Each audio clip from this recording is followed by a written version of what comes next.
ममता के समर्थन में राहुल, आखिरकार क्या इंडिया गठबंधन में कांग्रेस पावरफुल? दरअसल पश्चिम बंगाल के दक्षिण 24 परगना जिले के सोनारपुर में चुनाव के बाद हुई हिंसा के पीड़ितों से मिलने पहुंचे टीएमसी के राष्ट्रीय महासचिव और सांसद अभिषेक बनर्जी पर कथित जानलेवा हमले के बाद सूबे की राजनीति गर्मा गई है। बीते शनिवार शाम हुई इस घटना को लेकर तृणमूल कांग्रेस, टीएमसी और भारतीय जनता पार्टी के बीच आरोप प्रत्यारोप का दौर शुरू हो गया है। टीएमसी ने जहां इसे बीजेपी की सोची समझी साजिश करार दिया है, वहीं बीजेपी ने इन आरोपों को सिरे से खारिज करते हुए इसे अभिषेक बनर्जी के अहंकार के खिलाफ जनता का आक्रोश बताया। टीएमसी का आरोप है कि बीजेपी के कार्यकर्ताओं ने गुंडाई करते हुए मेरे ऊपर यानी कि अभिषेक बनर्जी के ऊपर हमला किया। अभिषेक बनर्जी का मुंह सना हुआ था, शर्ट फटी हुई थी और वह साथ में चल रहे सुरक्षा कर्मियों के साथ मौजूदा घटनास्थल से सुरक्षित जगह की ओर रवाना हो रहे थे। इस घटना के बाद राज्य की सियासत का पारा चरम सीमा पर है। अभिषेक का आरोप है कि इन गुंडा किस्म के लोगों को सत्ता का संरक्षण प्राप्त है। अभिषेक बनर्जी ने कहा, मुझे जान से मारना चाहते थे। कथित हमले के बाद सांसद अभिषेक बनर्जी को कोलकाता के बेलेव्यू हॉस्पिटल में ले जाया गया। अस्पताल में अभिषेक बनर्जी ने इसे बीजेपी प्रायोजित हमला बताते हुए कहा कि उनकी हत्या की कोशिश की गई। अभिषेक ने कहा कि वे मुझे मारना चाहते थे। पूरी घटना कैमरे में कैद हो गई है। हम निश्चित रूप से इस मामले को कलकत्ता हाईकोर्ट और राज्यपाल के संज्ञान में लाएंगे। मैं इसके खिलाफ कोर्ट जाऊंगा। यह पूरी तरह से बीजेपी द्वारा प्रायोजित है। लोकतंत्र का यह कैसा उदाहरण है। अभी 1 महीना भी नहीं हुआ है और पुलिस कहीं नजर नहीं आ रही है। यह आरोप अभिषेक बनर्जी ने लगाए हैं उन पर हमला होने के बाद, कथित हमला होने के बाद, और इसका सीधा निशाना उन्होंने सत्तारूढ़ भारतीय जनता पार्टी को बनाने का काम किया है। बीजेपी की हाल ही में पश्चिम बंगाल में सरकार बनी है और गंगोत्री से लेकर गंगा सागर तक सत्ता में बीजेपी ने आने का जो परचम लहराया है, उस पर टीएमसी जो कि प्रमुख विपक्षी दल है, वो लगातार अब उनकी सरकार की कार्यशैली पर कटाक्ष करता हुआ नजर आ रहा है। इस घटनाक्रम के बाद तुरंत बाद ममता बनर्जी वहां पर पहुंच गई और कहा, अस्पतालों को दी जा रही है धमकी। घटना के बाद अस्पताल में ममता बनर्जी के भतीजे अभिषेक बनर्जी से मिलने पहुंची पूर्व मुख्यमंत्री और टीएमसी सुप्रीमो ममता बनर्जी ने सत्ताधारी दल और पुलिस पर बेहद गंभीर आरोप लगाए। ममता बनर्जी ने दावा किया, जो लोग सत्ता में बैठे हैं वे अस्पतालों और प्रशासन को धमका रहे हैं कि अभिषेक बनर्जी को अस्पताल में भर्ती ना किया जाए, क्योंकि वे नहीं चाहते कि उनका इलाज हो सके। जब मैं अस्पताल प्रशासक के साथ बैठी थी तो उन्होंने मुझे बताया कि उन्हें पुलिस से धमकी भरे फोन आ रहे हैं। डॉक्टर दुखी है, लेकिन उन पर भारी दबाव डाला जा रहा है। अब ममता बनर्जी के ये जो आरोप हैं, यदि आरोप सही हैं तो क्या ऐसा होना चाहिए? क्या विपक्ष के नेताओं के खिलाफ इस तरीके का रवैया होना चाहिए? भारत दुनिया का सबसे बड़ा लोकतांत्रिक देश है। सत्ता पक्ष और विपक्ष जनता तय करती है। देश की जनता को यह स्वतंत्र अधिकार है कि वो किसको अपना नेतृत्व सौंपे और किसको सड़क पर संघर्ष करने के लिए चुने, किसको सदन में विपक्ष की भूमिका निभाने को लेकर चुने। ये तमाम चीजें तो जनता के हाथ में हैं। तो फिर ये आरोप यदि सही है तो आखिरकार ऐसा क्यों हो रहा है? या फिर ये आरोप सिर्फ राजनीति से प्रेरित है?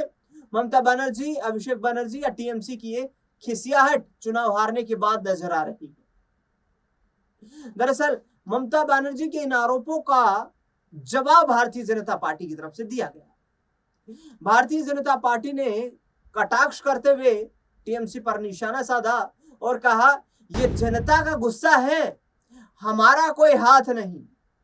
टीएमसी द्वारा बीजेपी पर उंगली उठाए जाने के बाद पश्चिम बंगाल की बीजेपी नेता और मंत्री अग्निमित्रा पॉल ने तीखी प्रतिक्रिया दी है। उन्होंने कहा, अभिषेक बनर्जी के साथ जो हुआ उसके जिम्मेदार वह खुद हैं। एक तरफ 15 साल का पुलिसिया अत्याचार है, दूसरी ओर शहजाद शेख जैसे लोग हैं। यह अभिषेक बनर्जी का अहंकार है। अपने राष्ट्रपति, प्रधानमंत्री और गृह मंत्री को गालियां दी हैं। आज जो हो रहा है वह जनता का गुस्सा है। पिछले 15 सालों से आप खुद को भगवान समझ रहे थे। आज आप पर अंडे फेंके जा रहे हैं, जूते फेंके जा रहे हैं, लोग आपके घर के सामने थूक रहे हैं, गालियां दे रहे हैं। राजनीति में हार जीत होती रहती है, लेकिन हम ऐसी राजनीति नहीं करते जहां लोग हमें जूतों की माला पहनाएं। स्थिति के लिए आप खुद जिम्मेदार हैं, क्योंकि आपको लगता है या लगता था कि आपको कोई हटा नहीं सकता। आपने कहा कि इसमें बीजेपी शामिल है, लेकिन हमारा कोई हाथ नहीं है, क्योंकि उस इलाके में 36 में से 35 वोट पर टीएमसी का ही दबदबा मौजूद है। ये तमाम बातें अग्निमित्रा पॉल ने कही। अब फिर राहुल गांधी ने मदद के लिए फोन लगा दिया। तृणमूल कांग्रेस की सुप्रीमो ममता बनर्जी ने दावा किया कि पश्चिम बंगाल में टीएमसी के राष्ट्रीय महासचिव और सांसद अभिषेक बनर्जी पर हुए कथित हमले के बाद लोकसभा में विपक्ष के नेता और कांग्रेस सांसद राहुल गांधी ने व्यक्तिगत रूप से उनसे संपर्क किया। पत्रकारों से बातचीत करते हुए ममता बनर्जी ने कहा कि राहुल गांधी ने उनके भतीजे अभिषेक बनर्जी के इलाज में सहायता की पेशकश की और जरूरत पड़ने पर समर्थन का आश्वासन भी दिया।